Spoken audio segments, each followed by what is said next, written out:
Bau antiseptik menusuk hidung Wening. Aroma yang sudah menjadi parfumnya selama 3 minggu terakhir. Dinding kamar VIP ini dicat putih bersih. Begitu bersih hingga terasa dingin dan steril.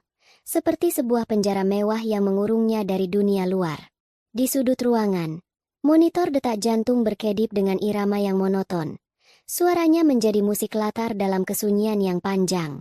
Selang infus menancap di punggung tangannya yang pucat, menyalurkan cairan bening yang entah mengapa terasa dingin saat merayap di pembuluh darahnya. Wening memejamkan mata, mencoba mencari posisi yang lebih nyaman di atas ranjang yang terlalu empuk. Lupus nefritis, begitu kata dokter. Penyakit autoimun yang menyerang ginjalnya dengan ganas. Tubuhnya sendiri telah menjadi musuh terbesarnya, dan kini ia terbaring tak berdaya. Wajahnya sedikit bengkak karena efek obat steroid, kulitnya kusam, dan tenaganya seolah terkuras habis hanya untuk bernapas. Sebuah tangan hangat dan kasar menggenggam jemarinya yang dingin. Wening membuka mata. Danu, suaminya, tersenyum lembut padanya. Senyum yang dulu selalu berhasil membuatnya merasa menjadi perempuan paling beruntung di dunia. Sudah bangun, sayang? Suara Danu dalam dan menenangkan. Ia duduk di kursi di samping ranjang. Matanya menatap Wening dengan sorot penuh kekhawatiran yang tampak tulus. Mau minum? Atau mau aku kupaskan apel? Wening hanya menggeleng lemah. Tidak usah, Mas. Aku tidak lapar. Danu tidak menyerah. Ia mengambil sebuah apel merah dari keranjang buah di meja. Lalu dengan telaten mengupas kulitnya dalam satu gerakan melingkar tanpa putus. Sebuah keahlian kecil yang selalu Wening puji. Ia memotong apel itu menjadi irisan-irisan kecil yang sempurna. Lalu menaruhnya di piring. Sedikit saja, ya? Untuk tenaga. Bujuknya, menyodorkan sepotong kecil ke bibir Wening. Demi melihat wajahnya yang penuh harap, Wening membuka mulut dan mengunyah apel itu perlahan. Rasanya hambar di lidahnya, tetapi ia menelannya juga. Danu tampak puas. Ia kemudian mengambil waslap hangat dan dengan hati-hati menyeka dahi dan leher Wening yang berkeringat. Setiap gerakannya penuh perhatian, setiap sentuhannya lembut. Bagi para perawat yang sesekali masuk, mereka adalah potret pasangan suami istri yang idilis, yang saling menguatkan di tengah badai. Danu selalu sigap bertanya pada dokter, mencatat setiap detail perkembangan kondisi Wening, dan memastikan semua kebutuhannya terpenuhi. Ia adalah suami sempurna. Setelah memastikan Wening nyaman, Danu kembali duduk. Namun kali ini, ia tidak tersenyum. Ada gurat kegelisahan di wajahnya. Ia menghela napas panjang. Sebuah helaan napas yang sudah Wening dengar beberapa kali hari ini. Ada apa, Mas? Sepertinya ada yang kamu pikirkan. Tanya Wening pelan. Suaranya nyaris berbisik. Danu menatapnya. Sorot matanya kini dipenuhi konflik. Ia meraih tangan Wening lagi. Menggenggamnya lebih erat. Ada sesuatu yang harus aku sampaikan, Ning. Tapi aku tidak tega mengatakannya dalam kondisimu yang seperti ini. Jantung Wening berdebar sedikit lebih kencang. Berita buruk apa lagi yang akan datang? Apakah hasil laboratoriumnya memburuk? Apakah penyakitnya sudah tidak bisa ditangani lagi? Katakan saja, Mas. Aku siap, ucap Wening, mencoba terdengar tegar. Danu terdiam sejenak, seolah mencari kata-kata yang tepat. Ini soal pekerjaan. Pak Harjono baru saja menelepon tadi pagi. Ia berhenti, menatap reaksi Wening. Ada proyek kerjasama yang sangat penting di Tokyo. Proyek ini sudah kita perjuangkan selama setahun terakhir. Dan akhirnya pihak Jepang setuju. Tapi mereka ingin presentasi final dan penandatanganan kontrak dilakukan di sana, minggu depan. Wening merasakan perutnya melilit. Oh, itu berarti Danu harus pergi. Pergi jauh saat ia sedang sangat membutuhkannya. Kamu harus pergi. Tanyanya lirih. Danu mengangguk pelan. Wajahnya dibuat 10 kali lebih sedih. Aku sudah bilang pada Pak Harjono kalau aku tidak bisa. Aku bilang istriku sedang sakit parah dan aku tidak mungkin meninggalkannya. Tapi, kamu tahu sendiri bagaimana Pak Harjono. Proyek ini menyangkut masa depan perusahaan. Dan posisiku sebagai kepala tim membuat kehadiranku mutlak diperlukan. Ia meremas tangan Wening dengan lembut. Aku tidak mau pergi, sayang. Percayalah. Melihatmu terbaring di sini saja sudah membuatku hancur. Apalagi harus meninggalkanmu sendirian. Tapi promosi dan bonus dari proyek ini sangat besar.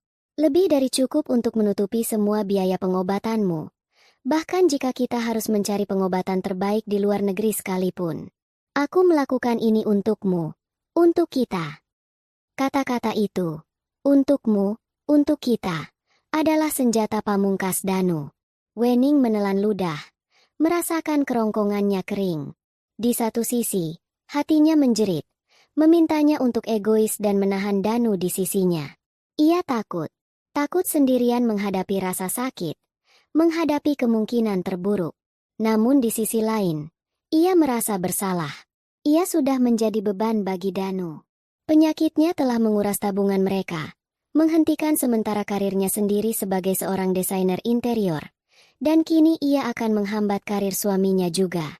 Ia tidak mau menjadi istri yang seperti itu. Ia harus menjadi istri yang mendukung. Dengan mata yang mulai basah, Wening mengangguk pelan. Pergilah, Mas. Aku tidak apa-apa. Kamu yakin? Danu menatapnya lekat, seolah mencari keraguan. Aku yakin, jawab Wening, memaksakan seulas senyum di bibirnya yang pucat. Di sini ada banyak perawat yang menjagaku. Lagi pula ini demi masa depan kita, kan? Selesaikan pekerjaanmu dengan baik, lalu cepat pulang. Danu langsung memeluknya erat, menenggelamkan wajahnya di bahu Wening. Terima kasih, sayang. Terima kasih atas pengertianmu. Kamu adalah istri terbaik di dunia. Aku janji, hanya sebentar. Tidak sampai seminggu. Aku akan meneleponmu setiap hari, setiap ada kesempatan. Aku janji. Wening membalas pelukan itu. Air matanya akhirnya jatuh membasahi baju rumah sakitnya. Ia memegang janji itu erat-erat. Sebuah pelampung di tengah lautan ketakutan dan kesepian yang akan segera menelannya. Ia percaya pada suaminya. Ia percaya pada janji yang diucapkan di tepi ranjang pesakitannya. Ia tidak tahu. Janji itu hanyalah gema kosong dari sebuah kebohongan yang paling kejam. 2 hari kemudian, Danu datang ke rumah sakit dengan sebuah koper kabin berwarna hitam. Ia sengaja memilih koper kecil agar perjalanannya terlihat singkat dan efisien. Layaknya seorang eksekutif sibuk yang hanya membawa barang seperlunya. Ia meletakkan koper itu di sudut ruangan, lalu segera menghampiri Wening dengan senyum yang dipaksakan. Penerbanganku nanti malam, sayang, katanya sambil merapikan selimut yang menutupi tubuh Wening. Aku akan langsung ke bandara dari sini. Wening hanya mengangguk. Hatinya terasa berat. Semalam suntuk ia tidak bisa tidur nyenyak. Membayangkan hari ini akan tiba. Ia mencoba menyibukkan diri dengan membaca. Tetapi barisan huruf di buku seolah menari-nari tanpa makna. Pikirannya terus tertuju pada kepergian Danu. Seperti biasa, Danu memainkan perannya dengan sempurna. Ia memeriksa kantong infus, memastikan alirannya lancar. Ia memastikan tombol panggilan perawat berada dalam jangkauan mudah Wening. Ia bahkan sudah memesan menu makanan khusus dari catering rumah sakit untuk makan malam Wening nanti. Memastikan semuanya sesuai selera istrinya. Tablet ini aku tinggal di sini ya. Biar kamu tidak bosan. Sudah aku isi beberapa film baru, kata Danu sambil meletakkan sebuah tablet di meja samping ranjang. Chargernya ada di laci. Terima kasih, Mas. Jawab Wening lirih. Waktu seolah berjalan lebih cepat. Tiba saatnya bagi Danu untuk pamit. Ia duduk di tepi ranjang, menggenggam kedua tangan Wening. Tatapannya dibuat sendu, seolah berat hatinya akan berpisah. Jaga dirimu baik-baik. Ya, jangan lupa makan dan minum obat tepat waktu. Kalau ada apa-apa, langsung panggil suster atau telepon aku. Tidak peduli jam berapapun di sana. Aku pasti akan angkat. Ucapnya, terdengar seperti sumpah yang tulus. Ia mencondongkan tubuhnya, mengecup kening Wening lama. Wening bisa mencium aroma parfum maskulin yang selalu ia sukai. Aroma yang kini terasa menyakitkan karena akan segera pergi menjauh. Air mata kembali menggenang di pelupuk mata Wening. Aku akan cepat kembali. Aku mencintaimu, Wening. Bisiknya di telinga Wening, sebelum akhirnya berdiri dan meraih kopernya. Ia melambaikan tangan sekali lagi di ambang pintu, lalu menghilang di balik koridor rumah sakit yang ramai. Wening menatap pintu yang tertutup itu untuk waktu yang lama. Ruangan itu seketika terasa hampa. Aroma parfum Danu masih tertinggal di udara, menjadi satu-satunya jejak kehadirannya. Kesepian yang sesungguhnya baru saja dimulai. Setelah beberapa jam menahan tangis, Wening memutuskan untuk mengalihkan pikirannya. Ia teringat pada tablet yang ditinggalkan Danu. Mungkin menonton film bisa sedikit menghiburnya. Dengan tangan yang agak gemetar, ia meraih gawai pipih itu dan menyalakannya. Layar menyala, menampilkan halaman terakhir yang dibuka oleh Danu. Sebuah aplikasi pemesanan tiket perjalanan. Wening hendak menutupnya, namun matanya tanpa sengaja menangkap detail pemesanan di layar. Nama penumpang, Danu Perkasa. Tanggal keberangkatan, hari ini. Dan tujuan penerbangan, Surabaya. Alis Wening bertaut. Surabaya? Bukan Tokyo? Jantungnya berdebar kencang. Ribuan pertanyaan berkecamuk di kepalanya. Mengapa Danu memesan tiket ke Surabaya? Seketika, sebuah suara rasional di dalam kepalanya mencoba menenangkan. Mungkin ini penerbangan transit. Ya, bisa jadi ia harus terbang ke Surabaya dulu untuk bertemu dengan anggota tim lain sebelum terbang bersama ke Jepang. Atau mungkin ini tiket untuk rapat pendahuluan di dalam negeri yang lupa ia ceritakan. Danu kan sangat sibuk. Pikirannya pasti terbagi-bagi. Aku tidak boleh berpikiran buruk tentang suamiku sendiri. Ia sedang berjuang demi kami. Wening menarik napas dalam-dalam, mengusir keraguan itu jauh-jauh. Ia memilih untuk percaya. Kepercayaan adalah satu-satunya hal yang ia miliki saat ini. Ia pun menutup aplikasi itu dan mulai mencari film untuk ditonton, memaksa otaknya untuk fokus pada hal lain. Sore harinya, seorang pria parubaya berpenampilan rapi masuk ke kamarnya. Ia adalah Pak Tirtayasa, sahabat lama almarhum ayah Wening yang kini bekerja sebagai penasihat keuangannya. Assalamualaikum, Wening. Bagaimana kabarmu hari ini? Sapanya dengan ramah, meletakkan sekeranjang buah pir kesukaan Wening di meja. Waalaikumsalam, Om Tirta. Alhamdulillah, seperti biasa. Jawab Wening sambil mencoba tersenyum. Terima kasih sudah datang. Tentu saja. Om khawatir sekali saat dengar kamu dirawat lagi, kata Pak Tirta sambil duduk di kursi yang tadi diduduki Danu. Tadi Om sempat bertemu Danu di lobi. Katanya mau keluar negeri, ya? Wening mengangguk. Iya, Om. Ada urusan pekerjaan mendadak di Tokyo. Pak Tirtayasa manggut-manggut. Anak itu memang pekerja keras. Tapi kamu jangan khawatir soal biaya di sini, ya? Dana dari rekening utamamu lebih dari cukup untuk menutupi semuanya. Bahkan untuk perawatan jangka panjang sekalipun. Danu tidak perlu pusing memikirkan biayanya. Perkataan Pak Tirtayasa adalah sebuah penegasan. Sejak ayahnya meninggal, Wening memang mewarisi aset yang cukup besar. Ayahnya, seorang pengusaha properti yang bijak, telah memastikan putrinya mandiri secara finansial. Semua aset itu, termasuk rekening utama, berada di bawah nama Wening. Danu memang memiliki akses melalui kartu kredit tambahan dan sebuah rekening gabungan yang mereka gunakan untuk kebutuhan rumah tangga, tetapi kendali penuh dan otoritas tertinggi tetap berada di tangan Wening, melalui Pak Tirtayasa sebagai penasihatnya. Terima kasih banyak, Om. Om Tirta selalu bisa membuatku tenang. Ucap Wening tulus. Itu sudah tugas Om. Kamu fokus saja pada kesembuhanmu. Jangan pikirkan yang lain. Ujar Pak Tirta menenangkan. Setelah Pak Tirtayasa pulang, Wening kembali sendirian. Malam mulai turun, mengubah warna langit di luar jendela dari jingga menjadi kelabu. Ia meraih ponselnya dan mengirim pesan singkat untuk Danu. Mas, sudah sampai bandara? Hati-hati di jalan. Ya. Jawaban datang hampir 2 jam kemudian. Sebuah foto terminal bandara yang terlihat generik.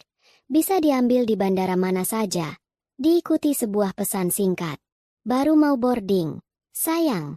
Di sini jaringannya jelek sekali. Nanti aku kabari lagi kalau sudah sampai. Love you. Wening menatap pesan itu. Ada kejanggalan yang samar, tetapi ia tidak bisa menunjuknya. Ia memilih untuk membalas dengan emoji hati, lalu meletakkan ponselnya.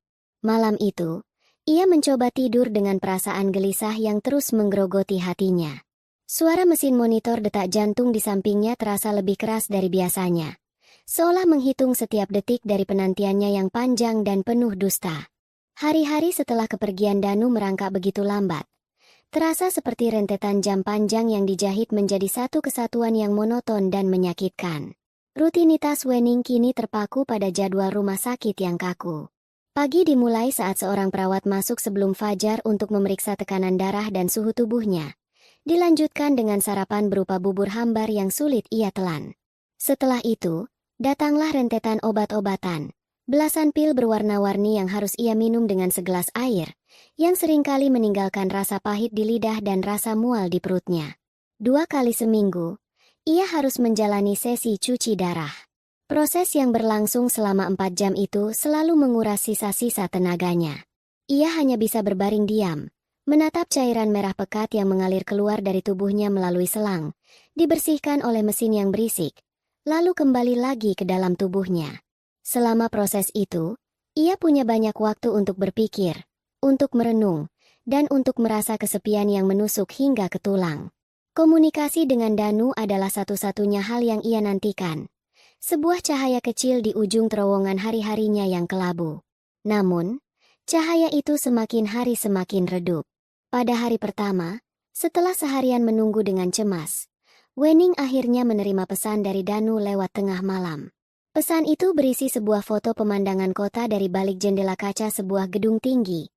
Lampu-lampu kota berkelip seperti bintang buatan di bawah langit yang gelap. Baru sampai hotel. Sayang. Capek sekali. Perjalanan panjang. Besok ada pertemuan penting pagi-pagi. Jadi aku langsung tidur. Ya. Miss you. Wening menatap foto itu lama. Tidak ada wajah Danu. Tidak ada detail hotel. Hanya pemandangan kota yang bisa jadi adalah kota mana saja di dunia. Ia memaklumi. Mungkin suaminya memang terlalu lelah. Ia membalas dengan pesan panjang. Menceritakan harinya. Sesi cuci darahnya yang melelahkan. Dan betapa ia merindukannya. Balasan dari Danu tidak pernah datang malam itu. Keesokan harinya, Wening memberanikan diri untuk melakukan panggilan video. Ia merapikan rambutnya yang mulai rontok, memakai sedikit pelembab bibir agar tidak terlihat terlalu pucat, lalu menekan tombol panggil. Panggilan itu berdering lama, tanpa jawaban. Hatinya mencelos. Ia mencoba meyakinkan diri, Danu pasti sedang rapat. Beberapa jam kemudian, sebuah pesan singkat masuk. Maaf sayang, tadi lagi di tengah presentasi penting. Nggak bisa diganggu. Nanti aku telepon balik kalau sudah selesai. Wening menunggu. Jam demi jam berlalu. Sore berganti malam. Telepon dari Danu tak kunjung datang. Sebelum ia tertidur dalam kekecewaan, satu pesan lagi tiba. Isinya lebih pendek dari sebelumnya. Pertemuannya alot sekali. Aku ngantuk berat. Besok kita ngobrol ya. Love you. Pola yang sama terus berulang di hari-hari berikutnya. Panggilan video tidak pernah diangkat. Teleponnya jarang dijawab. Alasan yang diberikan selalu sama. Rapat penting, sinyal jelek di ruang pertemuan, baterai habis, atau sedang makan malam dengan klien yang tidak bisa diganggu. Pesan-pesan dari Danu menjadi semakin singkat dan dingin. Pertanyaan-pertanyaan Wening tentang bagaimana harinya seringkali hanya dijawab dengan baik atau lancar. Curahan hatinya tentang rasa sakit dan kesepiannya hanya dibalas dengan sabar ya sayang atau cepat sembuh ya. Rasa rindu di hati Wening perlahan mulai bercampur dengan rasa curiga. Keraguan yang sempat ia kubur dalam-dalam saat melihat tiket ke Surabaya di tablet Danu, kini mulai tumbuh kembali seperti akar liar yang merambati hatinya. Sore itu, adiknya, Cempaka, datang menjenguk. Cempaka adalah kebalikan dari Wening. Jika Wening adalah air yang tenang, maka Cempaka adalah api yang bergejolak. Ia lebih terus terang, lebih berani, dan lebih sulit dibohongi. Ia datang membawa rantang berisi sop buntut buatannya. Aroma sedapnya langsung mengisi ruangan yang biasanya hanya berbau obat. Mbak Wening kurusan banget. Komentar Cempaka sambil menyendokkan kuah sop ke dalam mangkuk. Matanya yang tajam mengamati wajah kakaknya dengan cermat. Pasti karena banyak pikiran, kan? Wening hanya tersenyum tipis. Mungkin efek obat, Cempaka. Efek obat atau efek Mas Danu yang susah dihubungi. Tembak Cempaka langsung. Wening terdiam. Adiknya selalu bisa membaca pikirannya. Dia sibuk sekali di sana. Proyeknya sangat besar. Sibuk? Cempaka mendengus pelan. Nada suaranya sinis. Sesibuk apa sih seorang suami sampai tidak punya waktu 5 menit untuk video call istrinya yang lagi sakit parah? Ini Jepang loh, Mbak. Negara dengan koneksi internet tercepat di dunia. Alasan sinyal jelek itu sudah tidak masuk akal. Mungkin dia memang tidak sempat. Bela Wening. Meskipun suaranya terdengar ragu bahkan di telinganya sendiri. Cempaka meletakkan sendoknya. Ia menatap Wening dengan tatapan serius. Mbak, dengar ya. Aku sayang sama Mbak. Makanya aku tidak mau Mbak dibodohi. Kelakuan Mas Danu ini aneh. Sangat aneh. Dulu waktu dia dinas ke Kalimantan yang katanya di tengah hutan saja. Dia masih bisa kirim foto selfie setiap hari. Kenapa sekarang di Tokyo malah seperti hilang di telan bumi? Kata-kata Cempaka seperti tamparan bagi Wening. Ia teringat masa-masa itu. Danu yang dulu memang berbeda. Ia akan menelepon setiap malam sebelum tidur, menceritakan semua detail harinya, sekecil apapun itu. Ia akan mengirimkan foto-foto makanan yang ia makan, tempat yang ia kunjungi. Ia selalu membuat Wening merasa ikut serta dalam perjalanannya. Danu yang sekarang terasa seperti orang asing. Aku cuma tidak mau Mbak sedih dan sakit sendirian di sini, sementara dia entah melakukan apa di luar sana. Lanjut Cempaka. Suaranya melunak melihat wajah pucat kakaknya. Setelah Cempaka pulang, Wening termenung sendirian. Ia membuka galeri pesan di ponselnya, menggulir ke riwayat percakapannya dengan Danu berbulan-bulan yang lalu. Ia melihat kembali foto-foto konyol yang Danu kirimkan. Membaca lagi pesan-pesan panjang penuh cinta dan perhatian. Lalu ia membandingkannya dengan percakapan mereka seminggu terakhir. Perbedaannya begitu nyata, begitu menyakitkan. Bukan lagi hanya rasa sepi yang ia rasakan. Ada perasaan lain yang lebih dingin dan menakutkan menyelinap masuk. Perasaan bahwa ia telah dibohongi. Perasaan bahwa ia mungkin hanyalah orang bodoh yang terlalu percaya. Malam itu, rasa sakit di ginjalnya terasa kalah hebat dengan rasa sakit yang menggerogoti jiwanya. Ia menangis dalam diam, tanpa suara, di tengah kesunyian ujung koridor rumah sakit yang menjadi saksi bisu dari kehancuran hatinya yang perlahan-lahan dimulai. Pagi itu, seorang perawat muda bernama Ayu masuk ke kamar Wening dengan senyum ceria yang kontras dengan suasana hati Wening yang muram. Selamat pagi, Bu Wening. Sudah siap untuk sesi fisioterapi hari ini? Sapanya ramah. Wening hanya mengangguk lemah. Fisioterapi adalah bagian dari rutinitasnya untuk menjaga agar otot-ototnya tidak kaku setelah terlalu lama berbaring. Biasanya ia tidak terlalu bersemangat, tetapi hari ini, setidaknya kegiatan itu bisa mengalihkannya dari pikiran-pikiran buruk tentang Danu. Suster Ayu dengan cekatan membantunya pindah dari ranjang ke kursi roda. Kita lewat jalan pintas ya, Bu. Biar lebih cepat sampai ke ruang fisioterapi di gedung sebelah. Kata Suster Ayu sambil mulai mendorong kursi roda keluar dari kamar. Wening tidak terlalu memperhatikan. Ia hanya menunduk, menatap punggung tangannya yang semakin kurus. Kursi roda itu meluncur mulus di atas lantai vinil yang mengilap. Rodanya berdecit pelan setiap kali berbelok. Mereka keluar dari sayap VIP yang sepi dan mewah, menuju koridor utama yang lebih ramai dan bising. Suara pengumuman dari pengeras suara, derap langkah orang-orang yang terburu-buru, dan tangis bayi dari kejauhan bercampur menjadi satu. Untuk mencapai gedung sebelah, mereka harus melewati sebuah lorong penghubung dari kaca. Lorong itu menyajikan pemandangan langsung ke area tunggu sayap kebidanan dan kandungan yang berada satu lantai di bawahnya. Biasanya Wening tidak pernah peduli, namun kali ini, Suster Ayu mendorong kursi rodanya dengan agak lambat karena ada beberapa orang di depan mereka. Pandangan Wening tanpa sengaja jatuh ke kerumunan kecil di area tunggu itu. Ada beberapa orang yang tampak sedang memberi selamat pada seorang pria yang berdiri membelakangi lorong kaca. Dari posturnya, cara ia berdiri dengan bahu yang tegap, dan potongan rambutnya, pria itu terlihat sangat familiar. Jantung Wening tiba-tiba berdetak lebih kencang. Tidak mungkin, batinnya bergejolak. Itu bukan dia. Hanya orang yang mirip. Ia mencoba membuang muka, tetapi matanya seolah terpaku pada pemandangan di bawah sana. Kursi rodanya terus bergerak maju, perlahan, memberinya sudut pandang yang semakin jelas. Kerumunan itu sedikit bergeser. Pria itu menoleh ke samping untuk berbicara dengan seorang perawat. Dan saat itulah dunia Wening berhenti berputar. Ia melihat wajah itu dari samping. Profil yang sangat ia kenal. Rahangnya yang kokoh, hidungnya yang mancung. Pria itu adalah Danu, suaminya. Mengenakan kemeja biru lengan panjang yang ia hadiahkan saat ulang tahun pernikahan mereka 2 bulan lalu. Kemeja yang sama yang Danu bilang akan ia pakai untuk pertemuan penting di Tokyo. Napas Wening tercekat di tenggorokan. Udara di sekitarnya terasa menipis. Jadi Danu tidak pernah pergi ke Tokyo. Ia ada di sini. Di rumah sakit yang sama dengannya selama ini. Kebohongan itu begitu besar, begitu nyata. Terhampar tepat di depan matanya.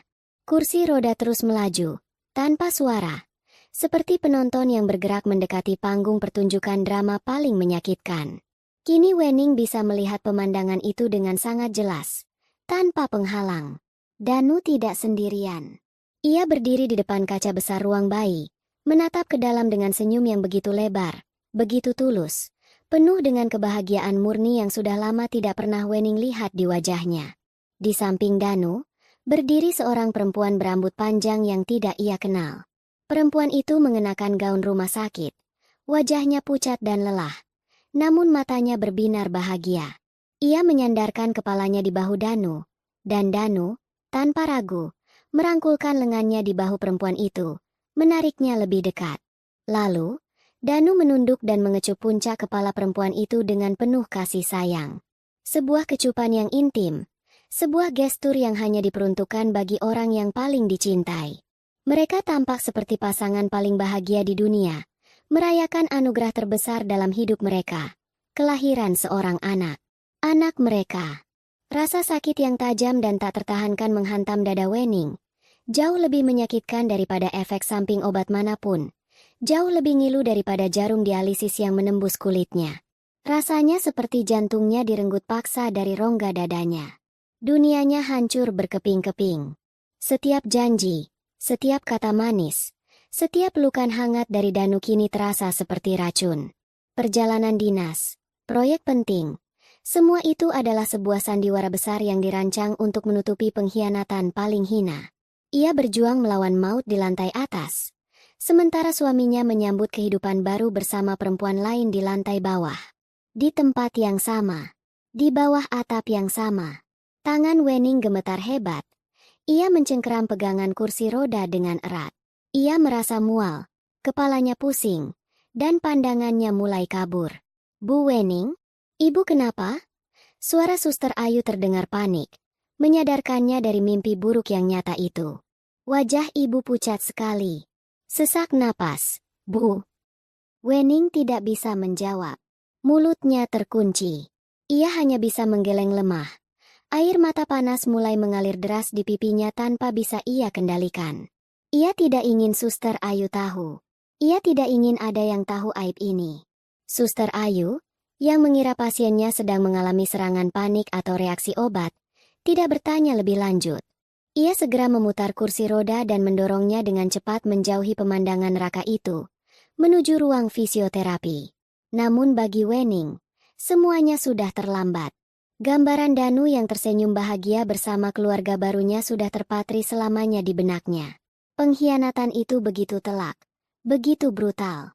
Rasa sakit fisiknya karena penyakit kini terasa seperti bukan apa-apa dibandingkan dengan luka menganga yang merobek-robek jiwa dan hatinya.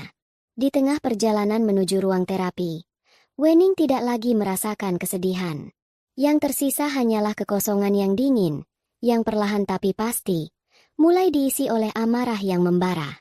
Sesi fisioterapi hari itu terasa seperti sebuah fragmen mimpi yang aneh dan terputus-putus. Wening berada di sana secara fisik, Namun jiwanya tertinggal di lorong kaca, terpaku pada pemandangan yang menghancurkan hatinya. Seorang terapis pria yang ramah mencoba mengajaknya bicara sambil membantu menggerakkan kakinya yang kaku. "Ayo, Bu Wening, coba angkat sedikit lagi. Lawan sedikit tekanannya," ujar terapis itu dengan sabar. Wening menurut. Ia mengangkat kakinya, merasakan otot-ototnya yang lemah menegang. Ia merasakan sentuhan tangan sang terapis di pergelangan kakinya, merasakan hawa dingin dari gel yang dioleskan. Namun semua sensasi fisik itu terasa jauh, teredam oleh badai yang mengamuk di dalam dirinya. Ia tidak mengucapkan sepatah kata pun selama sesi 30 menit itu. Tatapannya kosong, wajahnya sepucat dinding. Suster Ayu yang menemaninya beberapa kali bertanya apakah ia merasa kesakitan, dan Wening hanya menggelengkan kepala. Rasa sakit yang sesungguhnya tidak akan bisa dipahami oleh mereka. Perjalanan kembali ke kamarnya terasa lebih menyiksa. Wening menundukkan kepala dalam-dalam, menolak untuk melihat ke arah manapun, terutama ke arah sayap kebidanan. Setiap langkah kursi roda terasa seperti sebuah ketukan palu yang memaku ingatan mengerikan itu lebih dalam ke benaknya. Pemandangan wajah Danu yang berseri-seri, senyum perempuan itu, dan rangkulan mesra mereka terus berputar di kepalanya seperti film rusak. Akhirnya, mereka tiba di depan kamar VIP nomor 302. Kamarnya. Sangkarnya. Suster Ayu membantunya kembali ke tempat tidur dengan hati-hati. "Ibu butuh sesuatu? Mau saya ambilkan minum hangat atau kompres?" tawar Suster Ayu, jelas khawatir dengan kondisi Wening yang begitu pendiam. "Tidak, Suster. Terima kasih. Saya hanya ingin istirahat," jawab Wening dengan suara serak. Setelah Suster Ayu menutup pintu, keheningan yang pekat menyelimuti ruangan. Wening menatap sekeliling kamarnya. Semua benda di sana terasa asing, seperti properti dalam sebuah drama panggung yang baru saja usai. Buket bunga lili putih yang dikirim Danu 3 hari lalu kini tampak seperti bunga duka cita. Foto pernikahan mereka yang terbingkai perak di atas meja nakas terlihat seperti sebuah ejekan. Potret 2 orang asing yang sedang berpura-pura bahagia. Dan kemudian, pertahanannya runtuh. Ia tidak berteriak. Ia tidak meraung. Tangisnya pecah dalam kebisuan yang paling menyakitkan. Tubuhnya bergetar hebat di atas ranjang. Isak tangisnya tertahan di kerongkongan, hanya menghasilkan suara tercekik yang pilu. Air mata mengalir tanpa henti, membasahi bantal dan rambutnya. Ia menangisi pernikahannya yang ternyata hanya ilusi. Ia menangisi cinta dan kesetiaannya yang dibalas dengan pengkhianatan paling keji. Ia menangisi kebodohannya sendiri karena telah begitu percaya. Karena telah menepis semua tanda-tanda aneh dan memilih untuk hidup dalam penyangkalan. Ia memeluk tubuhnya sendiri, mencoba mencari kehangatan yang tidak akan pernah datang lagi. Ia teringat semua janji Danu, semua mimpi yang mereka bangun bersama. Sebuah rumah di tepi danau. Anak-anak yang akan mengisi rumah itu dengan tawa mereka, menua bersama dalam suka dan duka. Semua itu kini hanyalah abu. Danu telah membangun mimpi itu bersama orang lain, sementara ia dibiarkan membusuk di sini bersama penyakitnya. Setelah tangisnya mereda, yang tersisa hanyalah kekosongan yang dingin dan luas. Kesedihan itu begitu besar hingga terasa melumpuhkan. Namun di dasar kekosongan itu, sebuah benih lain mulai tumbuh. Sebuah rasa penasaran yang membakar. Ia butuh kepastian. Ia butuh fakta. Pemandangan sekilas di lorong kaca itu tidak cukup. Ia butuh nama. Dengan pikiran yang tiba-tiba menjadi jernih, Wening menekan tombol panggilan perawat. Beberapa saat kemudian, Suster Ayu masuk kembali ke kamar. "Iya, Bu Wening? Ada yang bisa saya bantu?" Wening sudah berhasil mengendalikan dirinya. Wajahnya masih bengkak dan sembab, tetapi suaranya terdengar lebih tenang. "Suster, maaf mengganggu. Boleh saya minta segelas air hangat dengan sedikit perasan lemon?" "Tentu saja, Bu. Saya ambilkan sekarang," kata Suster Ayu. Saat sang perawat hendak berbalik, Wening menghentikannya. "Oh, Suster Ayu," panggilnya dengan nada santai yang dibuat-buat. "Iya, Bu. Tadi waktu kita lewat di bawah, sepertinya saya melihat teman lama saya, yang di depan ruang bersalin, Yang tadi ramai sekali itu. Sepertinya dia baru melahirkan, ya? Tanya Wening. Jantungnya berdebar kencang menanti jawaban. Suster Ayu tersenyum ramah. Sama sekali tidak curiga. Oh, yang di kamar mawar nomor 2 itu ya, Bu? Betul sekali. Pasien baru. Ibu Sita namanya. Baru selesai menjalani operasi sesar tadi pagi. Bayinya laki-laki. Sehat sekali. Ika. Nama itu terasa seperti silet yang mengiris telinganya. Wening menelan ludah. Memaksakan seulas senyum tipis di bibirnya. Oh, Sita. Syukurlah kalau ibu dan bayinya sehat. Suaminya setia sekali ya kelihatannya. Dari tadi menunggu terus. Betul, Bu. Suaminya, Pak Danu, siaga sekali. Dari semalam tidak tidur katanya. Ibu kenal juga dengan suaminya. Danu. Nama kedua itu menghantamnya seperti pukulan telak di ulu hati. Tidak ada lagi keraguan. Tidak ada lagi ruang untuk penyangkalan. Tabir itu kini benar-benar terbuka, menampakkan kebenaran yang busuk dan menjijikan. Suaminya, Danu Perkasa, adalah suami dari Sita, dan ayah dari bayi laki-laki yang baru saja lahir. Iya, kenal, jawab Wening pelan. Suaranya nyaris tak terdengar. Sudah lama sekali tidak bertemu. Wah, dunia sempit sekali ya, Bu. Celoteh Suster Ayu Riang sebelum pamit untuk mengambilkan minumannya. Dunia memang sempit. Begitu sempit hingga neraka pribadinya ternyata hanya berjarak beberapa lantai saja. Setelah Suster Ayu pergi, Wening tidak lagi menangis. Air matanya sudah kering. Rasa sedih dan sakit hati yang tadi menghancurkannya kini mulai mengeras, mendingin, dan berubah bentuk menjadi sesuatu yang lain. Sesuatu yang lebih tajam dan lebih berbahaya. Amarah. Amarah yang dingin dan membeku. Ia teringat wajah bahagia Danu. Kebahagiaan yang dibangun di atas penderitaannya. Kebahagiaan yang dibiayai oleh uangnya. Ia teringat semua kebohongannya. Perjalanan dinas. Rapat penting. Sinyal jelek. Semua itu hanyalah bagian dari sebuah konspirasi menjijikan untuk menipunya. Ia tidak akan membiarkan ini berlanjut. Ia tidak akan terus menjadi korban yang lemah dan pasrah. Danu telah salah besar jika mengira penyakit ini telah melumpuhkan otaknya. Wening yang lembut dan pemaaf telah mati di lorong kaca itu. Yang tersisa sekarang adalah seorang perempuan yang telah dikhianati, yang tidak akan kehilangan apa-apa lagi, dan yang kini siap untuk mengambil kembali semua yang menjadi haknya. Dengan tangan yang kini tidak lagi gemetar, ia meraih ponselnya. Tatapannya tajam, otaknya bekerja cepat, merumuskan sebuah rencana. Malam itu, Wening duduk bersandar di bantalnya dengan punggung tegak. Ketenangan yang aneh menyelimuti dirinya. Sebuah ketenangan yang lahir dari badai emosi yang baru saja reda. Perawat yang mengantarkan makan malamnya sempat berkomentar. Wah, Bu Wening malam ini kelihatannya lebih segar, lebih tegar. Wening hanya tersenyum tipis. Sang perawat tidak tahu, ketegaran itu bukanlah tanda pemulihan, melainkan tanda dimulainya sebuah peperangan. Ia menyantap makan malamnya perlahan, memaksa dirinya menelan setiap suap bubur dan potongan ayam. Ia butuh energi. Ia tidak boleh tumbang sekarang. Setiap sendok yang masuk ke mulutnya terasa seperti amunisi yang ia kumpulkan untuk pertempuran yang akan datang. Ia tidak lagi merasa seperti pasien yang tak berdaya. Ia adalah seorang jenderal yang sedang menyusun strategi di markasnya. Pikirannya bekerja dengan kecepatan dan kejernihan yang luar biasa. Ia menganalisis situasinya, memetakan titik kekuatan dan kelemahannya. Kelemahannya adalah tubuhnya yang ringkih. Namun kekuatannya, ia sadar, jauh lebih besar. Kekuatannya adalah sumber daya. Uang. Uang yang selama ini menopang gaya hidup Danu, yang membiayai semua kebohongannya, dan yang kini pasti sedang disiapkan untuk membayar tagihan persalinan istri simpanannya. Wening memejamkan mata, membayangkan struktur keuangan mereka. Rekening utama atas namanya. Peninggalan orang tuanya yang ia kelola dengan hati-hati.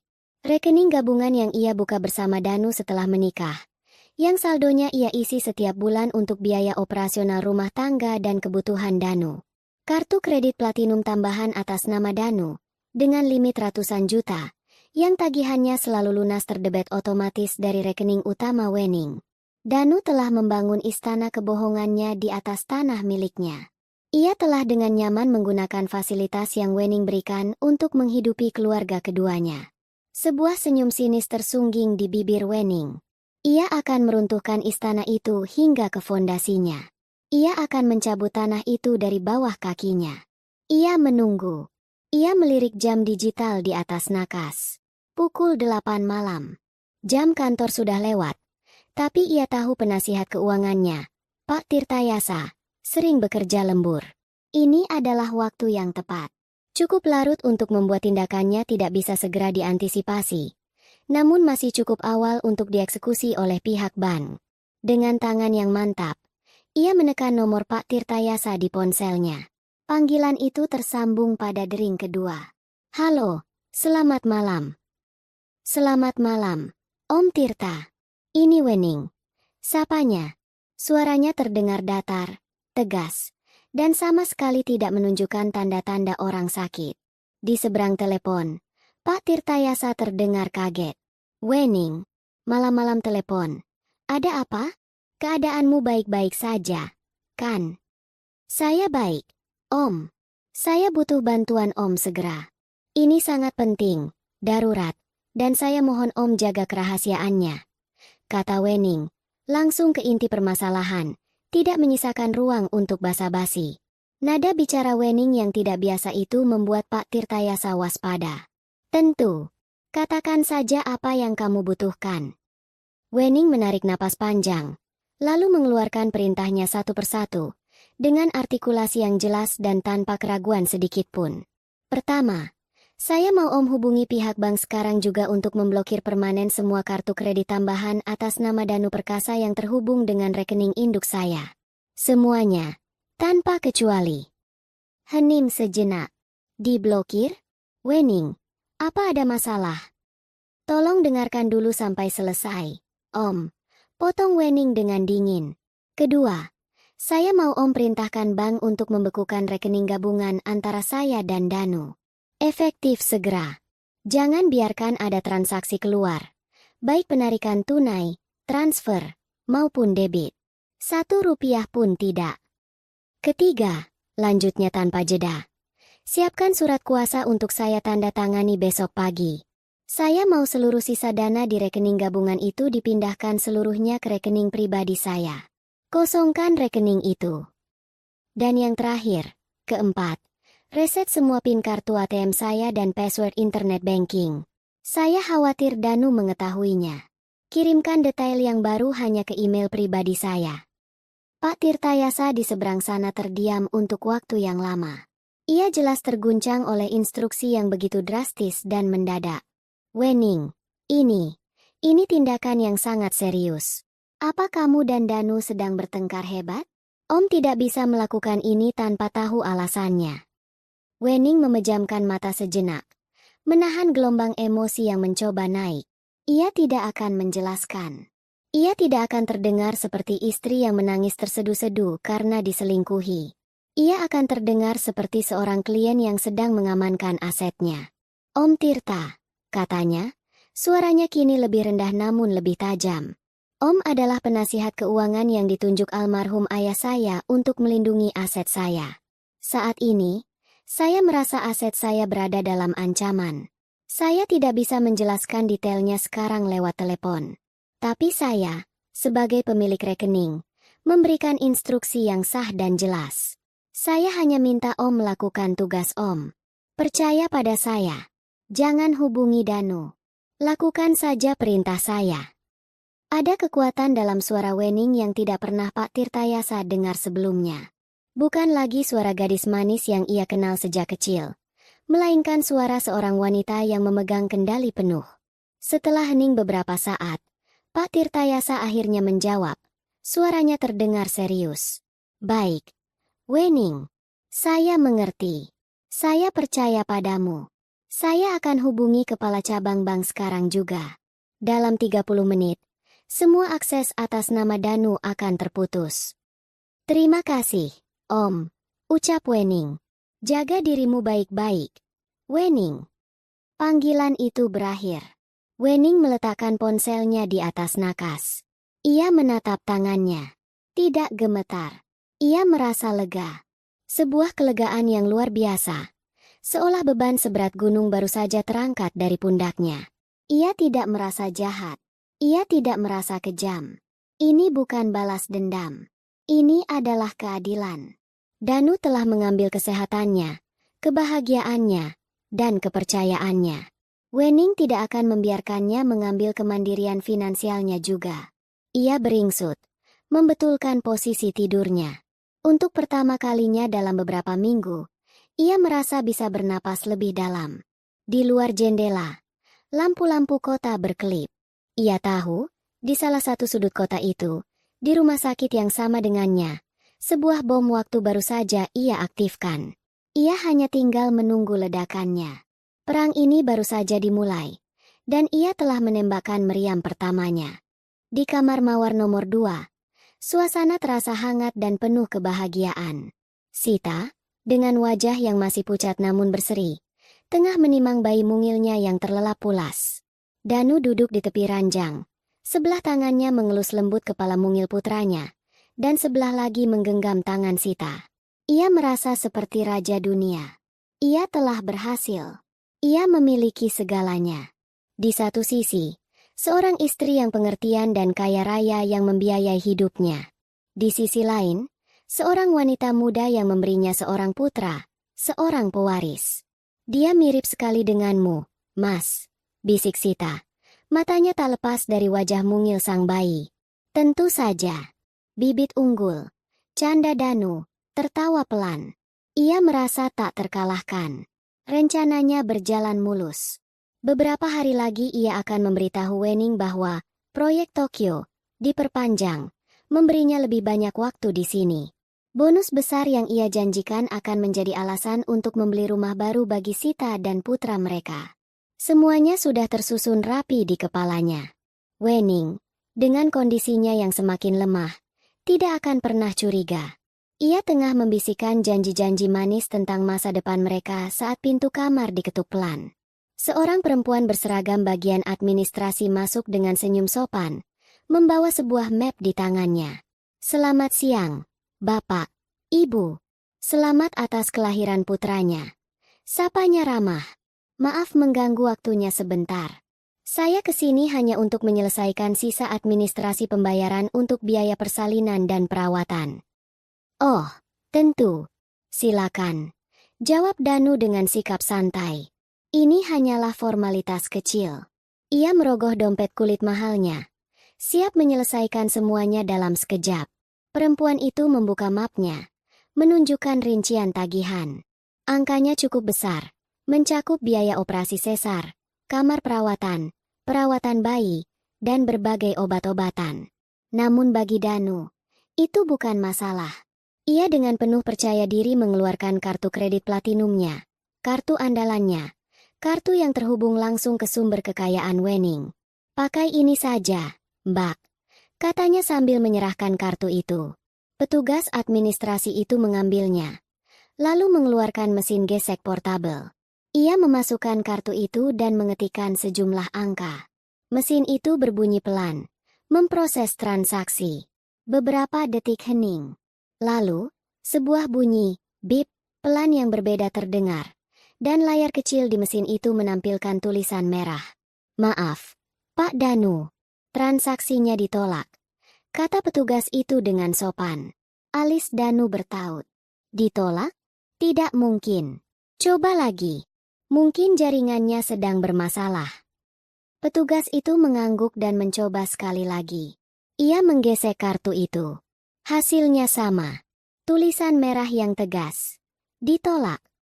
Masih sama, Pak, katanya. Wajahnya mulai terlihat sedikit canggung. Rasa percaya diri Danu mulai goyah. Ada sedikit rasa kesal. Coba kartu yang ini, katanya sambil mengeluarkan kartu kredit lain dari dompetnya. Juga sebuah kartu tambahan dari rekening Wening. Kartu kedua pun mengalami nasib yang sama. Ditolak. Suasana di ruangan itu mulai berubah. Senyum di wajah Sita memudar, digantikan oleh kerutan kebingungan di dahinya.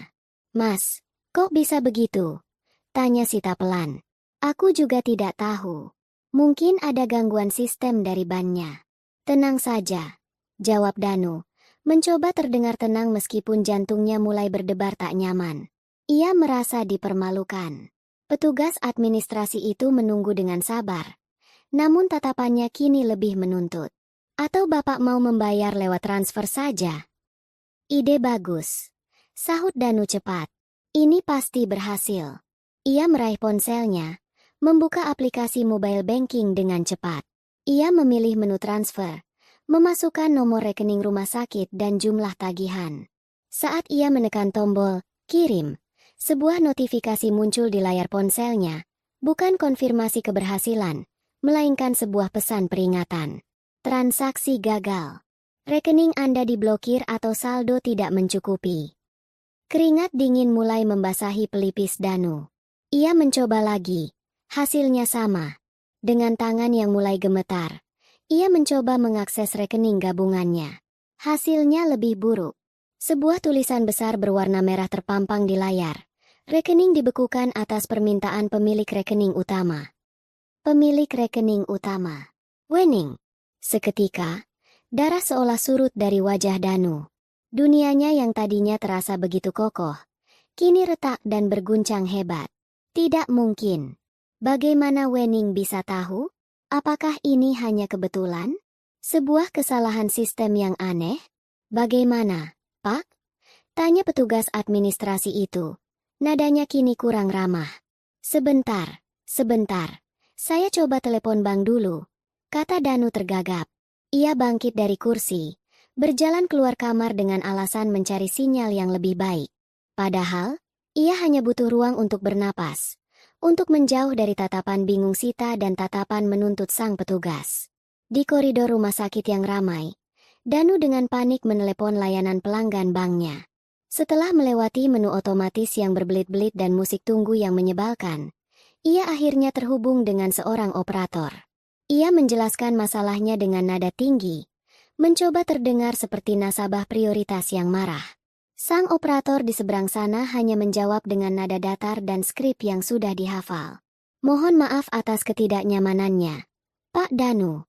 Setelah kami periksa, memang ada instruksi langsung dari pemilik rekening utama, Ibu Wening, untuk melakukan pemblokiran seluruh kartu tambahan dan pembekuan rekening gabungan pada pukul 8 malam tadi. Penjelasan itu terasa seperti vonis mati. Jadi ini benar. Ini bukan kebetulan. Ini adalah tindakan yang disengaja. Wening tahu. Entah bagaimana caranya. Ia tahu segalanya. Tapi saya juga pemilik rekening itu. Protes Danu. Suaranya terdengar putus asa. Pemilik rekening utama memiliki otoritas penuh atas rekening tersebut. Pak, kami hanya menjalankan instruksi. Jika ada permasalahan, silakan Bapak selesaikan langsung dengan Ibu Wening. Panggilan itu berakhir. Danu berdiri mematung di tengah koridor. Ponsel masih menempel di telinganya. Suara bising di sekelilingnya seolah menjauh.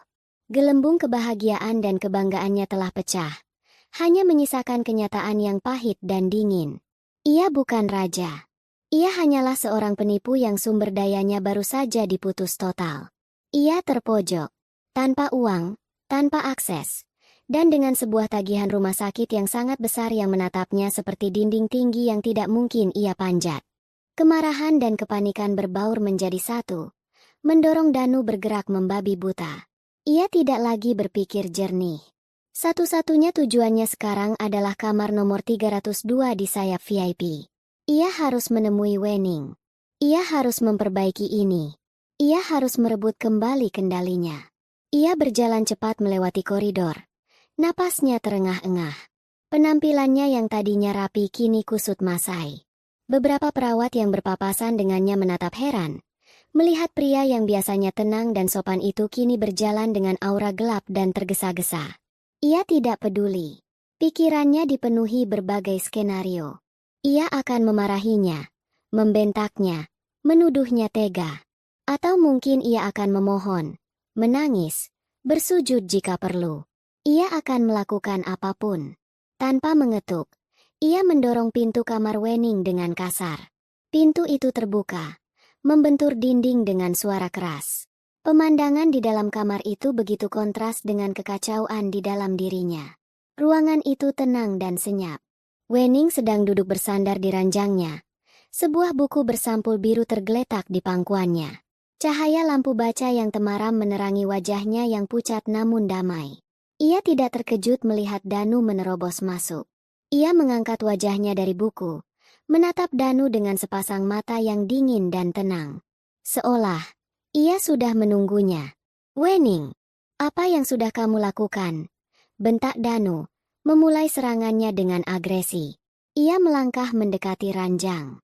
Kamu sengaja memblokir semua rekeningku, kan? Kamu mau mempermalukan aku di depan semua orang. Wenning tidak bergeming. Dengan gerakan yang sangat pelan dan terkendali, ia mengambil pembatas buku, menyelipkannya di halaman yang sedang ia baca, lalu menutup buku itu dan meletakkannya di meja samping. Seolah ia punya semua waktu di dunia. Ia lalu balas menatap Danu. Tatapannya menusuk tajam. Mempermalukanmu? Tanyanya. Suaranya pelan namun bergema di ruangan yang sunyi. Apakah rasa malumu itu sebanding dengan pengkhianatan yang kamu lakukan saat aku berjuang antara hidup dan mati di sini? Danu? Jeda sejenak. Wenning membiarkan kata-katanya meresap. Lalu, ia menjatuhkan bomnya. Bagaimana kabar Sita dan bayi laki-lakimu? Mereka sehat, kan? Nama, Sita, yang meluncur dari bibir Wenning seketika meruntuhkan seluruh pertahanan Danu. Kemarahannya yang tadi meluap-luap langsung menguap, digantikan oleh syok dan rasa takut yang luar biasa. Wajahnya memucat. Ia membeku di tempatnya. Ia sadar, permainannya sudah tamat. Wenning tahu segalanya. Kenapa? Bagaimana kamu? Danu tergagap, tidak mampu menyelesaikan kalimatnya. Semua kebohongan yang sudah ia siapkan di kepalanya buyar seketika. Bagaimana aku tahu? Itu tidak penting, sahut Wenning dingin. Yang penting adalah, aku tahu. Melihat kemarahannya tidak berguna, Danu seketika mengubah taktiknya. Ia melangkah lebih dekat. Wajahnya kini memelas, penuh keputusasaan. Ini adalah fase kedua. Permohonan. Sayang, Wenning, tolong dengarkan aku dulu. Pintanya. Suaranya kini terdengar lirih. Semua ini tidak seperti yang kamu pikirkan. Aku bisa jelaskan semuanya. Dan kemudian, keluarlah rentetan kalimat klise yang sudah Wenning duga. Ia mengaku hilaf, bahwa Sita hanyalah sebuah kesalahan. Pelarian sesaat karena ia stres melihat Wenning sakit. Ia bersumpah bahwa ia tidak pernah berhenti mencintai Wenning. Ia bilang bayi itu adalah sebuah kecelakaan. Dan ia bersumpah akan segera menyelesaikannya. Ia berjanji akan meninggalkan mereka berdua dan kembali menjadi suami yang baik untuk Wenning. Semua kebohongan itu keluar dari mulutnya seperti air bah. Putus asa dan menyedihkan. Wenning mendengarkan semuanya tanpa ekspresi. Ia membiarkan Danu mengeluarkan semua racun dari sistemnya. Ia menatap pria di hadapannya. Pria yang pernah ia cintai sepenuh hati. Dan ia tidak merasakan apa-apa selain rasa jijik. Setelah Danu selesai dengan pembelaan dirinya yang menyedihkan, terengah-engah di hadapan Wenning, barulah Wenning angkat bicara. Sudah selesai bicaranya? Tanyanya dengan nada datar. Aku tidak butuh penjelasanmu. Aku juga tidak butuh janji-janjimu lagi. Semua itu tidak ada artinya. Ia menatap lurus ke mata Danu. Kamu membangun surgamu bersama perempuan itu dengan uangku. Kamu merayakan kelahiran anakmu di rumah sakit yang sama tempat istrimu dirawat. Kamu menggunakan alasan, demi biaya pengobatanku, untuk menutupi perselingkuhanmu. Setelah semua itu, kamu pikir aku akan diam saja dan membiarkanmu terus menginjak-injak harga diriku. Tapi aku butuh uang itu, Wenning. Seru Danu putus asa, menunjukkan warna aslinya. Tagihan rumah sakit Sita sangat besar. Pihak rumah sakit akan mengusir kami jika aku tidak bisa membayarnya malam ini juga. Aku mohon padamu, buka blokirnya. Hanya untuk kali ini saja. Setelah itu, aku akan lakukan apapun yang kamu mau. Inilah saat yang ditunggu-tunggu Wenning. Saat di mana pria yang telah menghancurkannya kini bertekuk lutut, memohon belas kasihannya. Wening menatapnya lama, menelusuri setiap detail wajah panik suaminya. Ia tidak menemukan sedikit pun rasa kasihan di hatinya. Itu bukan lagi urusanku, Danu, jawab Wening. Setiap katanya diucapkan dengan penekanan yang dingin dan final. Keluarga barumu, anak barumu, tagihan rumah sakitmu, semua itu adalah tanggung jawabmu sekarang. Bukan tanggung jawabku. Silakan cari jalan keluarmu sendiri. Melihat Danu hendak maju selangkah lagi untuk memohon, Wening dengan tenang mengangkat gagang telepon interkom di samping ranjangnya. Jangan maju lagi, desisnya. Matanya menyala dengan peringatan yang tak terbantahkan. Jika kamu tidak pergi dari kamarku dalam 5 detik, aku akan menekan tombol ini dan memanggil petugas keamanan untuk menyeretmu keluar. Pergi. Ancaman itu begitu nyata. Danu menatap wajah Wening, mencari celah, mencari sisa-sisa kelembutan dari istri yang dulu ia kenal. Ia tidak menemukan apa-apa. Yang ada di hadapannya adalah seorang wanita asing yang terbuat dari baja. Ia telah kalah. Kalah telak. Dengan langkah gontai, Danu mundur perlahan. Ia merasa seperti seluruh tulang di tubuhnya telah dilunakkan. Ia berbalik, berjalan keluar dari ruangan itu dengan perasaan hampa, meninggalkan pintu yang terbuka lebar di belakangnya. Konfrontasi telah berakhir. Ia telah kehilangan segalanya. Di dalam kamar, Wening meletakkan kembali gagang telepon. Ruangan kembali sunyi. Ia sendirian. Ia tidak menangis. Ia hanya merasakan kekosongan yang luas. Namun di tengah kekosongan itu, untuk pertama kalinya setelah sekian lama, ia merasakan secercah kebebasan. Danu kembali ke kamar mawar nomor 2 dengan langkah seorang terpidana mati yang berjalan menuju tiang gantungan. Setiap langkah terasa berat. Setiap tarikan napas terasa sesak. Wajahnya pucat pasi, matanya kosong, dan sisa-sisa kemarahan yang tadi meledak-ledak di hadapan Wening telah menguap, hanya menyisakan abu keputusasaan yang dingin. Saat ia membuka pintu, pemandangan di dalam kamar langsung menusuk jantungnya. Petugas administrasi yang tadi menunggunya kini tidak lagi sendirian. Di sampingnya berdiri seorang pria parubaya berwajah keras yang ia duga adalah manajer rumah sakit. Dan di dekat pintu, 2 orang satpam berbadan tegap berdiri dengan tangan terlipat di dada. Postur mereka memancarkan aura intimidasi yang tidak bisa disalahartikan. Sita, dari atas ranjangnya, menatap Danu dengan mata yang memerah dan penuh ketakutan. Isak tangisnya yang tertahan terdengar di ruangan yang tegang itu. Bayi mereka, yang seolah merasakan ketegangan itu, mulai menggeliat dan merengek pelan di dalam pelukan ibunya. "Bagaimana, Pak Danu?" tanya sang manajer. Suaranya sopan namun tidak menyisakan ruang untuk negosiasi. "Waktu Anda sudah habis. Apakah sudah ada solusi untuk penyelesaian administrasinya?" Danu menelan ludah. Kerongkongannya terasa sekering gurun pasir. Saya butuh waktu sedikit lagi. Ada masalah dengan sistem perbankan saya. Besok pagi pasti saya selesaikan." Ia mencoba mengulur waktu. Sebuah kebohongan terakhir yang terdengar lemah bahkan di telinganya sendiri. Sang manajer menggelengkan kepala dengan ekspresi menyesal yang dibuat-buat. "Mohon maaf, Pak. Kami tidak bisa memberikan waktu lagi. Ini sudah menjadi kebijakan standar operasional kami.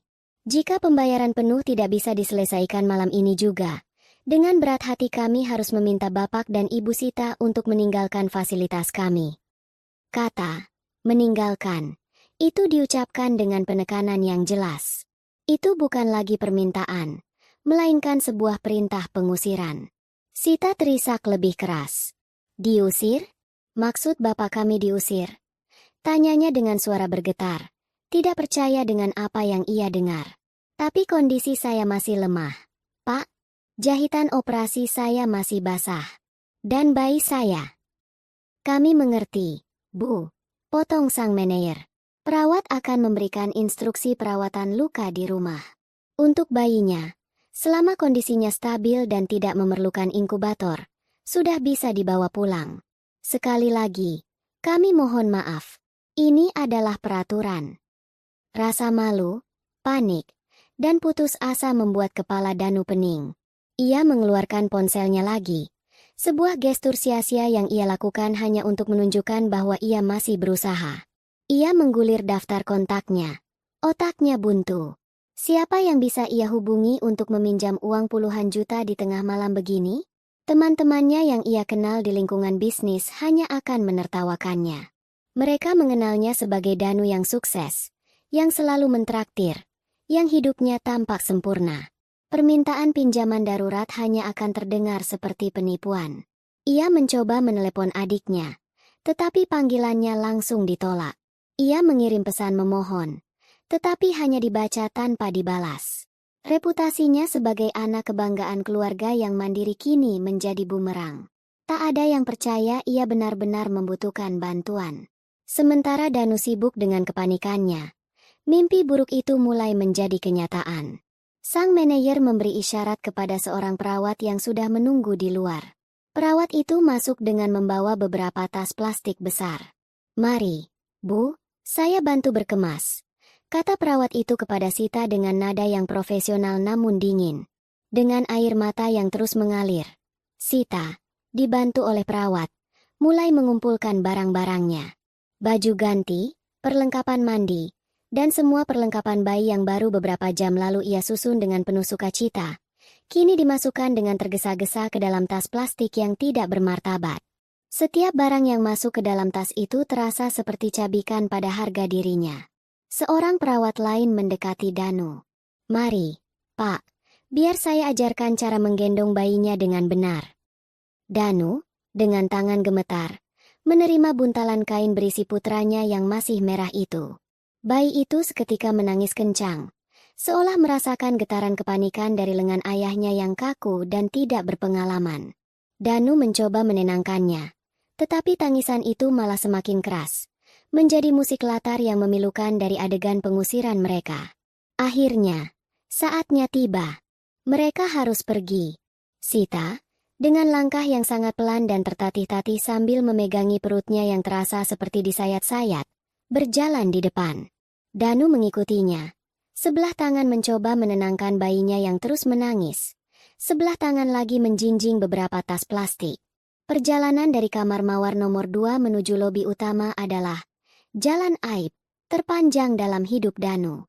Mereka dikawal oleh 2 satpam, seolah mereka adalah penjahat. Setiap pasang mata yang mereka lewati seolah menatap mereka dengan campuran rasa ingin tahu, iba, dan cemoh. Bisik-bisik terdengar di belakang mereka. Tawa kecil dari sekelompok pemuda di ruang tunggu terasa seperti cambukan. Wajah Danu memerah karena malu. Ia ingin bumi terbelah dan menelannya hidup-hidup. Mereka akhirnya sampai di pintu keluar lobi utama yang megah. Udara malam yang dingin langsung menyambut mereka, kontras dengan hawa sejuk di dalam rumah sakit. Pintu kaca otomatis itu berdesis menutup di belakang mereka, seolah mengusir mereka keluar dari surga palsu yang baru saja mereka cicipi. Danu dan Sita berdiri gamang di tepi jalan, di bawah cahaya lampu jalan yang terang. Gedung rumah sakit yang megah dan bercahaya menjulang di belakang mereka. Sebuah monumen kemewahan yang kini tak bisa lagi mereka sentuh. Danu merogoh sakunya, hendak memesan taksi online. Namun ia baru ingat, dompet elektroniknya kosong, dan semua kartunya terblokir. Ia tidak punya uang sepeser pun. Mereka terdampar. Di tengah malam, bersama seorang bayi yang baru lahir dan seorang ibu yang baru menjalani operasi, tanpa tujuan, tanpa uang, dan tanpa harapan. Surga palsu yang ia bangun dengan susah payah di atas kebohongan dan penderitaan orang lain, kini telah runtuh total, meninggalkan mereka di tengah kerasnya jalanan. 3 bulan telah berlalu. Musim telah berganti, membawa angin yang lebih sejuk dan langit yang lebih cerah.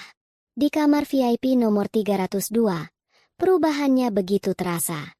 Ruangan itu tidak lagi terasa seperti sel yang dingin, melainkan sebuah studio mini yang hangat. Dinding yang dulu kosong kini dihiasi beberapa sketsa pemandangan yang digambar Wening dengan arang. Foto pernikahan yang menyakitkan telah lama disingkirkan, digantikan oleh foto-foto Wening bersama Cempaka dan sahabat-sahabatnya. Semuanya tersenyum lebar. Wening sendiri tampak sangat berbeda. Tubuhnya masih kurus, tetapi bengkak di wajahnya karena obat telah hilang. Kulitnya tidak lagi kusam, dan ada binar kehidupan di matanya yang dulu redup. Keajaiban terjadi. Setelah stres emosional yang luar biasa akibat pengkhianatan Danu lenyap dari hidupnya, tubuhnya merespons pengobatan dengan jauh lebih baik. Dokter yang menanganinya bahkan menyebutnya sebagai sebuah keajaiban medis. Sebuah bukti betapa kuatnya hubungan antara pikiran dan tubuh. Pagi itu, ia tidak sendirian. Pak Tirtayasa duduk di salah satu sofa, sementara seorang wanita parubaya yang berpenampilan tajam dan profesional bernama Ibu Retno, pengacaranya, duduk di sampingnya sambil membuka beberapa dokumen. Semua berjalan lancar. Wening, lapor Ibu Retno dengan suara tegas. Pihak Danu mencoba mengajukan gugatan harta gonogini, tapi posisinya sangat lemah. Bukti perselingkuhannya, berupa akta kelahiran putranya dengan Ibu Sita, tidak terbantahkan. Ditambah lagi, Pak Tirta sudah menyiapkan semua bukti bahwa hampir seluruh aset yang kalian miliki berasal dari harta warisanmu dan pendapatanmu sebelum menikah. Dia tidak akan mendapatkan apa-apa. Wening mendengarkan dengan tenang sambil menyeruput teh hangat. Saya tidak mau prosesnya berlarut-larut, Bu. Saya tidak tertarik untuk membalas dendam atau membuatnya menderita lebih jauh. Saya hanya mau ini semua selesai.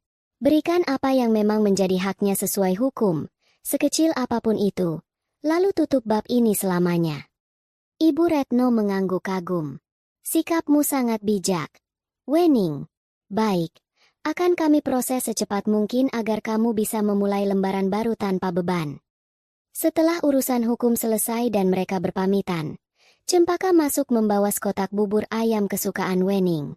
Gimana tadi sama Bu pengacara? Tanya Cempaka sambil menyiapkan bubur di mangkuk. Lancar.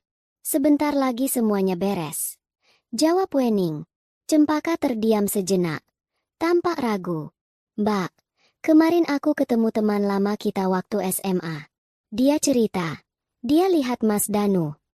Wening berhenti mengaduk buburnya, menatap adiknya. Lalu, tanyanya tanpa emosi. Dia, sekarang tinggal di rumah kontrakan petak di daerah pinggir kota. Kerja jadi sales motor, katanya. Hidupnya susah. Teman kita itu bilang, dia kelihatan jauh lebih tua dan kucel. Istrinya yang baru itu sepertinya juga tidak tahan hidup susah. Sering terdengar ribut. Cerita Cempaka hati-hati. Wening mendengarkan cerita itu tanpa ekspresi. Tidak ada rasa puas. Tidak ada rasa kasihan. Yang ada hanyalah perasaan hampa. Nasib Danu bukan lagi urusannya. Pria itu hanyalah orang asing dari masa lalu yang pernah ia kenal. Semoga dia bisa jadi orang yang lebih baik. Hanya itu komentar Wening, sebelum kembali menyantap buburnya. Hari yang ditunggu-tunggu akhirnya tiba. Hari di mana ia akan meninggalkan rumah sakit. Setelah berbulan-bulan, dokter akhirnya menyatakan kondisinya sudah cukup stabil untuk menjalani rawat jalan. Cempaka datang menjemputnya. Wajahnya berseri-seri. Wening berdiri dari ranjangnya, dibantu oleh sang adik. Ia sudah jauh lebih kuat sekarang, mampu berjalan perlahan tanpa bantuan kursi roda. Sebelum pergi, ia menatap sekeliling kamarnya untuk terakhir kali. Tempat ini telah menjadi saksi dari titik terendah dalam hidupnya, sekaligus menjadi tempat kelahirannya kembali. Ia tidak merasakan kesedihan, hanya rasa syukur karena telah berhasil melewatinya. Saat Cempaka mendorong barang-barangnya di troli, mereka berjalan menyusuri koridor yang sudah sangat ia hafal. Mereka melewati lorong kaca penghubung, tempat di mana hidupnya dulu hancur berkeping-keping. Wening berhenti sejenak, melirik ke bawah, ke arah sayap kebidanan. Ia melihat pemandangan yang biasa saja. Beberapa keluarga yang berbahagia, beberapa calon ayah yang cemas. Kenangan pahit itu masih ada, tetapi rasanya sudah berbeda. Tidak ada lagi rasa sakit yang menusuk. Luka itu sudah mulai mengering, meninggalkan bekas, tetapi tidak lagi berdarah. Itu hanyalah sebuah tempat, sebuah pengingat akan kekuatan yang tidak pernah ia duga ia miliki. Ia tersenyum tipis, lalu melanjutkan langkahnya. Di dalam mobil, dalam perjalanan pulang, Wening membuka jendela. Udara pagi yang segar menerpa wajahnya. Ia melihat matahari yang baru saja terbit di ufuk timur. Sinarnya yang keemasan memecah kegelapan malam, menjanjikan hari yang baru. Fajar yang baru. Perjalanan menuju kesembuhan total mungkin masih panjang. Masa depan masih menjadi sebuah misteri. Tetapi untuk pertama kalinya setelah sekian lama, Wening tidak merasa takut. Ia telah menghadapi badai tergelap dalam hidupnya dan keluar sebagai pemenang. Ia bebas. Ia kuat. Dan ia siap untuk menulis ceritanya sendiri. Di bawah fajar yang baru. 2 tahun kemudian. Gemerlap lampu kota Jakarta memantul dari dinding kaca sebuah galeri seni di kawasan selatan yang trendy. Di dalam, alunan musik jazz yang lembut berbaur dengan dengung percakapan dan tawa puluhan orang yang bergerak anggun di antara foto-foto berbingkai besar. Foto-foto itu tidak menampilkan lukisan abstrak atau potret manusia, melainkan menampilkan keindahan ruang, interior sebuah butik hotel di Seminyak yang memadukan gaya etnik dan minimalis.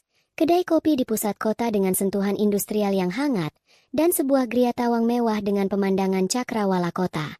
Ini adalah malam pameran portofolio perdana dari Studio Wening, sebuah firma desain interior yang namanya mulai diperhitungkan. Di tengah keramaian itu, Wening bergerak dengan luwes dan percaya diri. Ia mengenakan gaun linen berwarna gading yang sederhana namun elegan. Rambutnya yang dulu tipis dan rapuh kini tumbuh lebat dan sehat, dipotong sebahu. Rona sehat di pipinya bukan lagi hasil riasan untuk menutupi pucat, melainkan cerminan dari kesehatannya yang telah pulih. Penyakit lupus itu tidak hilang. Ia akan selalu menjadi bagian dari hidupnya. Sebuah pengingat abadi untuk menjaga diri. Namun kini, penyakit itu dalam kondisi remisi. Ia telah belajar untuk hidup berdamai dengannya, bukan sebagai musuh, melainkan sebagai guru yang mengajarkannya tentang batas dan kekuatan tubuhnya. Mbak Wening, selamat ya. Proyek hotelnya luar biasa. Kami dapat banyak sekali ulasan positif dari tamu. Seorang klien menyapanya dengan antusias. Wening tersenyum tulus. Terima kasih, Pak. Saya senang sekali mendengarnya. Itu semua berkat kepercayaan Bapak pada tim kami. Setelah berbincang sejenak, ia menghampiri Cempaka yang berdiri di sudut ruangan sambil memegang 2 gelas sampanye. Adiknya itu tampak bangga. Matanya berbinar setiap kali ada yang memuji karya-karya kakaknya. Lihat dirimu, Mbak. Seperti bintang film, goda Cempaka sambil menyerahkan segelas minuman. Ada-ada saja kamu, balas Wening tertawa. Terima kasih sudah datang dan membantu semuanya. Ya. Tentu saja. Ini kan malammu, kata Cempaka. Matanya menatap lekat pada sang kakak. Aku benar-benar tidak pernah menyangka. 2 tahun lalu, dan lihat Mbak sekarang. Wening tahu apa yang dimaksud adiknya. Ingatan tentang kamar rumah sakit itu terkadang masih melintas. Bukan sebagai mimpi buruk, tetapi sebagai sebuah film dokumenter dari kehidupan orang lain. Seorang perempuan rapuh yang terbaring tak berdaya. Rasanya sudah begitu jauh. Merasa butuh sedikit udara segar. Wening berpamitan sejenak pada Cempaka dan melangkah menuju balkon kecil di ujung galeri. Udara malam yang hangat menyambutnya. Dari atas sana, ia bisa melihat hiruk-pikuk jalanan di bawah. Mobil-mobil bergerak seperti aliran cahaya yang tak putus. Dan orang-orang berjalan di trotoar seperti semut-semut yang sibuk. Ia bersandar pada pagar balkon, membiarkan pikirannya melayang. Ia teringat hari pertamanya keluar dari rumah sakit. Dunia terasa begitu baru dan menakutkan. Ia memulai semuanya dari nol. Ia menjual rumah lamanya, rumah yang penuh dengan kenangan palsu, dan membeli sebuah apartemen kecil yang ia sulap menjadi tempat perlindungan yang nyaman. Ia kembali membuka laptopnya, menghubungi kontak-kontak lamanya, dan mulai mengerjakan proyek-proyek kecil. Satu proyek kecil membawanya ke proyek yang lebih besar. Dan seterusnya, hingga malam ini. Ia membangun kembali hidupnya, bata demi bata, dengan tangannya sendiri. Perceraiannya dengan Danu telah selesai setahun yang lalu. Prosesnya cepat dan senyap, seperti yang ia inginkan. Danu tidak mendapatkan apa-apa selain kebebasannya sendiri. Wening tidak pernah lagi mencari tahu kabarnya. Baginya, pria itu telah lenyap dari muka bumi. Pandangannya tanpa sengaja jatuh pada seorang pengendara ojek daring yang berhenti di seberang jalan untuk memeriksa ponselnya. Jaket hijaunya yang khas tampak kusam di bawah lampu jalan. Saat pria itu mengangkat kepalanya sejenak, cahaya lampu menerangi wajahnya. Jantung Wening berhenti berdetak sesaat. Ia kenal wajah itu. Lebih kurus, lebih kuyu, dengan garis-garis kelelahan yang tidak ada di sana dulu. Tapi itu jelas dia. Danu. Pria itu tidak melihatnya. Ia hanya sibuk dengan ponselnya. Lalu kembali menyalakan motornya dan melesat pergi. Hilang ditelan arus lalu lintas malam. Wening terus menatap ke jalanan yang kini kosong. Tempat di mana bayangan masa lalunya baru saja muncul dan menghilang dalam hitungan detik. Tidak ada rasa benci. Tidak ada rasa kasihan. Tidak ada amarah. Yang ia rasakan hanyalah sebuah kelegaan yang hening. Seperti saat membaca halaman terakhir dari sebuah buku yang sangat tebal dan menegangkan. Selesai. Bab itu benar-benar telah berakhir. Mereka kini hidup di dunia yang sama sekali berbeda. Yang mungkin tidak akan pernah bersinggungan lagi. Dia adalah seorang perempuan di balkon sebuah galeri seni. Sementara dia adalah seorang pria anonim di jalanan. Dan itu tidak apa-apa. Mbak? Suara Cempaka membuyarkan lamunannya. Adiknya itu sudah berdiri di ambang pintu balkon. Ada Ibu Diana dari majalah desain interior mau kenalan. Katanya dia tertarik meliput profil Mbak. Wening menarik napas dalam-dalam. Menghirup udara malam untuk terakhir kali. Ia berbalik dari pemandangan jalanan, meninggalkan bayangan itu di belakang punggungnya. Ia tersenyum pada Cempaka, senyum yang tulus dan ringan. "Ayo," katanya. Ia melangkah kembali ke dalam galeri, ke dalam cahaya yang hangat, ke dalam suara tawa dan musik, ke dalam kehidupannya yang baru. Malam masih panjang, dan masa depan terbentang di hadapannya seperti kanvas putih yang bersih. Kali ini, ia adalah satu-satunya seniman yang akan melukisnya. Dan ia tahu, lukisan itu akan sangat indah.